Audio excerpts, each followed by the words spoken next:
Oh, for the last time, I'm a bard, not a juggler. If you want to see a circus act, you should go to... Oh, I'm sorry. I thought you were the same guy pestering me a while ago. That person was such an obnoxious and stupid fellow. To think me, the famous bard Mordecai, would do tricks! Ha! The audacity. Anyway, what can I do for you? And no, I won't and don't do juggling. Let's get that point straight, shall we? Good. Now, yes, the continuation of our story, but first, I am contract bound by the innkeeper to deliver this message to you all, so let's do this. Now, where's that damn paper? Something. Just put it... here it is. Braganza's Braziers and Laceware is now open for business down in the merchant's quarter. For discerning damsels and luscious ladies looking for tastefully risque nightwear, you only have to call upon Braganzos, making wallflowers into waifus. I don't know what waifus mean, so don't ask. And finally, if you want to support us, please give us a like, share, and perhaps subscribe to our channel to help make us grow and bring you more stories. Here are the links below.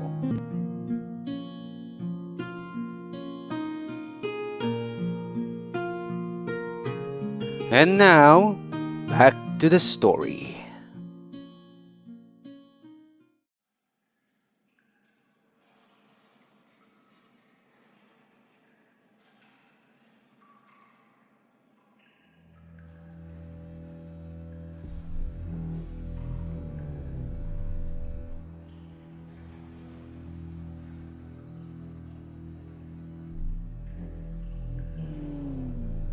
Oily smoke oozed up from the excavator's housing.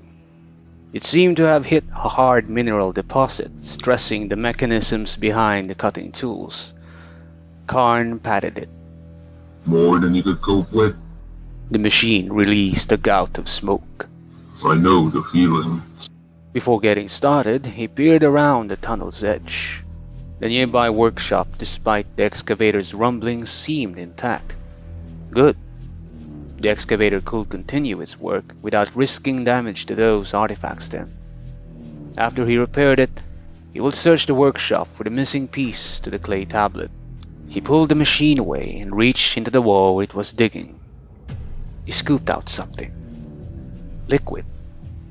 Oily black slop dripped down his fingers, splattering the ground. Could it be? Khan reached with his special senses into the material. For him, he had tried to explain it to Joiro once. This ability was akin to tasting, if tasting were to provide information beyond flavor. He felt nothing, as if the substance was organic. How had the cables been embedded into stone? It looked almost like they'd woven themselves into it, like worms through an apple that was otherwise undisturbed. He had been right. The oil was for erection. He checked again. Could these fibers be ancient remnants? No, he murmured. they look recent. Fresh. Khan reached into the borehole and grabbed one of the fibers. It writhed under his fingers, resistant, and released small spider-like clamps from its body to grip the stone. The cable was alive. He frowned. It lashed his fingertips as if trying to wriggle free from his grip. He tugged hard and tore it free from its tunneled cavity. Black oil splattered across his torso from its root. The other cables contracted within the wall. The ceiling to the ancient workshop thundered to the ground. The tunnel behind Karn crumpled, the passage to his base camp gone. He had lost his findings. He will never locate the shard of the unfired tablet. He will never slot it in and see what it revealed. He He would never fully investigate the chamber and determine if it housed other secrets about the Silex's creation. This recent development had seen to that.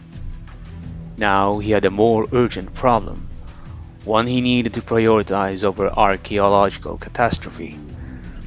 The Phyrexians were on Dominaria, here, now.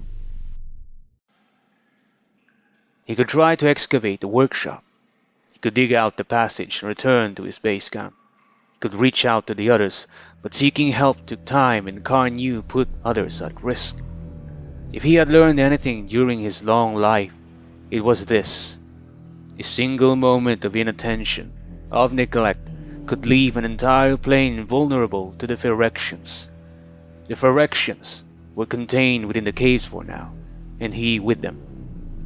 Good. He would not let Dominaria fall like Mirrodin once fell. He'd stop the Phyrexians. If he could not do that, he would obtain proof enough that he could recruit reinforcements. Proof enough that Joyra and his fellow planeswalkers would believe him.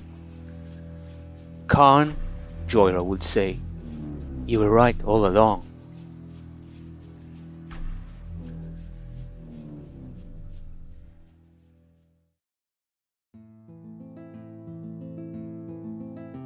Apologies for cutting this tale short, but a wise man once said that a great story is often told in many installments to foster excitement and wonder, and to give the storyteller a breather so he could drink his ale.